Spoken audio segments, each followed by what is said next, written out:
Alright, everyone. Hi and welcome back. We're going to start making a character sheet. Now, the reason I have Xanathar's Guide to Everything is because there are subclasses in here. But also, where is it? You can roll for race and class along with alignment.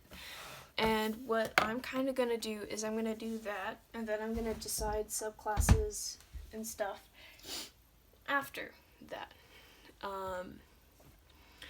That's kind of, all that's going to happen. I have these dice, and then I have underneath the desk my huge thing of dice.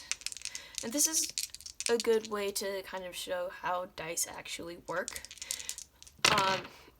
So this would be 38, because that's how you read D100s. And this would be for class, first and foremost. So I would have a fighter, and you just kind of write here. Whoa, I feel like my hair's hitting that. Fighter, and then you put next to it your level, and we're going to start with level 1 because that's just very simple and easy.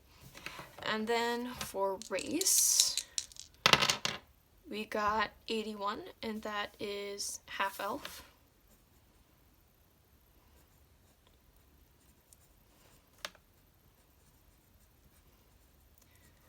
Right? Background, I usually base background off of occupation, and I didn't really go into background because it doesn't affect too much. It gives you some extra abilities and stuff, but 79, that is merchant, so I'd say guild artisan.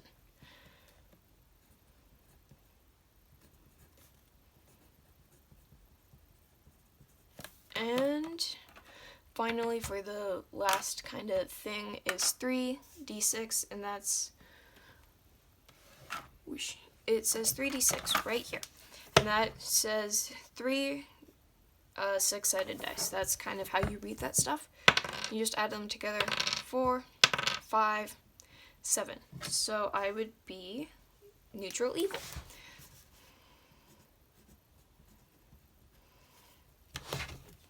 Right?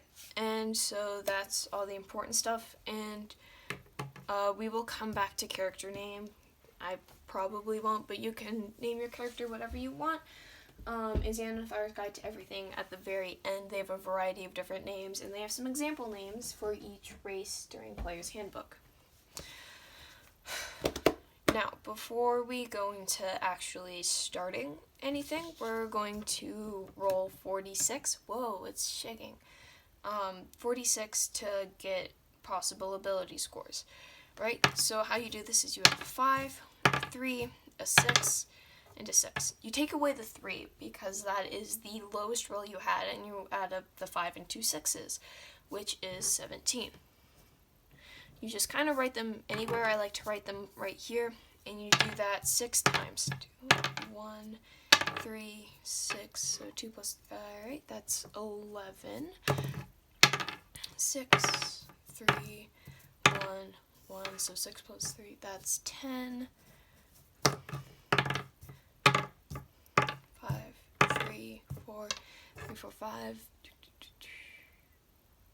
That's 12. 2, 3, 6, 4, 3, 4, 6, that's 13. And final score, 4, 2, 3, 4. 2 4s and a 3, that is 11. Once more, right? We're just gonna kind of leave that there. Now, we're just gonna go through this book a little bit. I'm gonna show some important things. So this here is ability scores and modifiers. If you got a 1, which is impossible, you would have -5 on any d20 roll. If you got a 2 to 3, which is possible, you subtract 4, 4 to 5, and it kind of goes up like that. And the next thing is character advancement. So experience points, which I usually don't use. I use level rather than experience, but some people do use experience into your proficiency. Now that is right here, proficiency bonus. +2, as it says here. You just kind of go level and proficiency. And right above this is inspiration. When you play a campaign and you make some move that's very inspiring or very interesting, you get inspiration, and you can use that to re-roll a damage dice, re-roll an ability check, re-roll hit dice, anything like that. It's just you're able to re-roll dice, or maybe have an extra damage die. It's all kind of up to the DM at that point. So the next thing is we're gonna go through the race stuff. So here is the half-elf page right here. And you have ability score increases. So you have charisma is +2. And 2 other ability scores of your choice by 1. And I kind of put that at the bottom because I don't like adding those until I know specifically what can be increased, what is most important in the class. You have alignment, share the chaotic bend of their elven heritage. You can use this as inspiration, so they would be more likely to be chaotic good or chaotic neutral. We have neutral evil because that's what we rolled. Size is medium. That usually isn't important unless you are fighting large or small enemies. Dark vision. Well, speed, base walking speed is 30 feet. You have dark vision, which, by the way, this is features and traits, so anything that isn't an ability score, a skill check, proficiency, equipment, or attack, or any of these things, which we will get to later, then it goes into features and traits, or on this page, additional features and traits. So dark vision, see 60 feet in dark and dim conditions.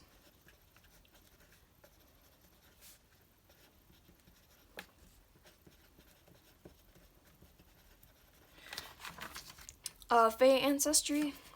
This is you can't be put to sleep using magic, and you have advantage on charmed saving throws.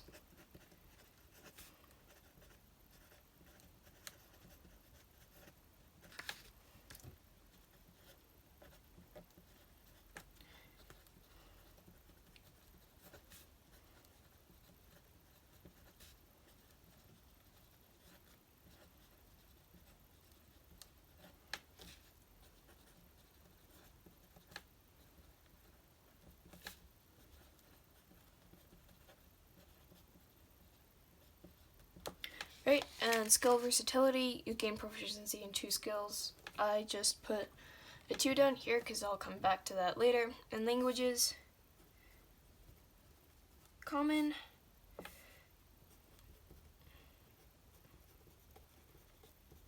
and I put that there. I like to choose all the things that you can choose later, just as a I will choose this later.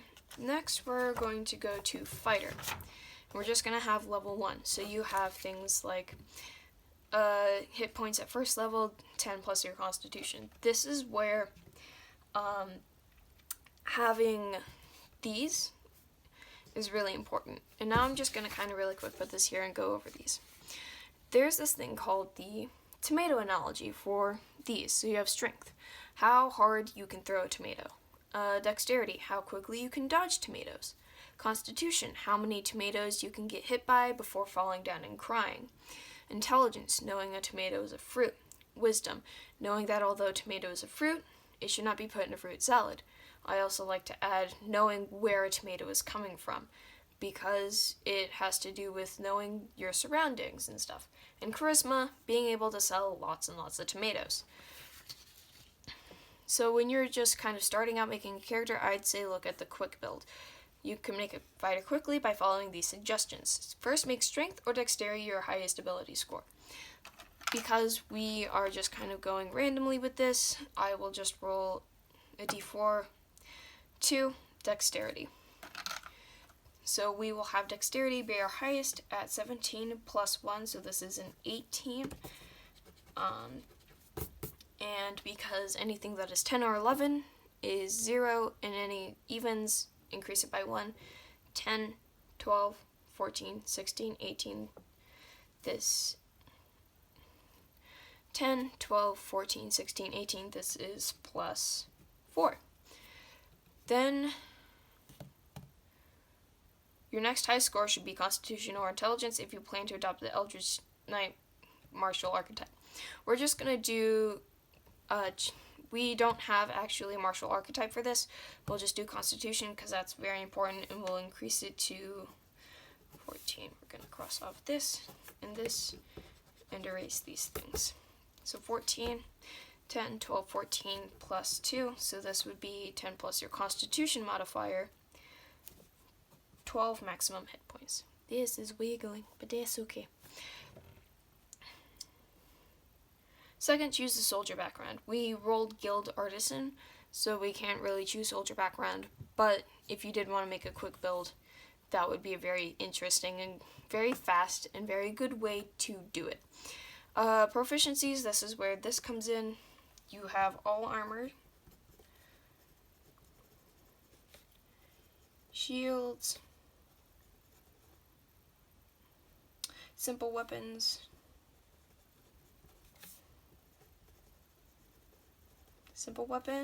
martial weapons,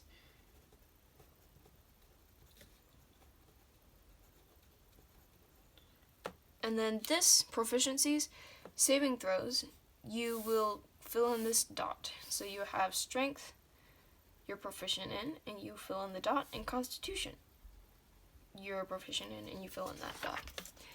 Then you go to skills. Choose 2 from acrobatics, animal handling, athletics, history, insight, intimidation, perception, and survival. Acrobatics, handling, history, insight, intimidation, perception, survival. That's 8 different choices, and we're just going to choose that by rolling a d8 because we are making this as random as possible. 5. 1, 2, 3, 4, 5. Good at insight. And then that's 5 again. We're going to re-roll that. 4. History.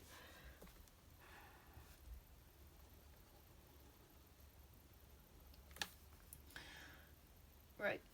So we can have charisma be our 10 because that's just plus 2 anyways. So this is 12.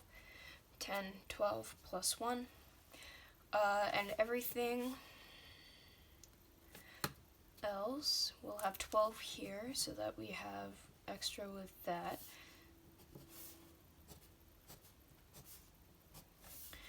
And these are plus 0. So equipment, you start with the following equipment. Chainmail or leather armor. This is where we'll also be rolling this again, just to be random.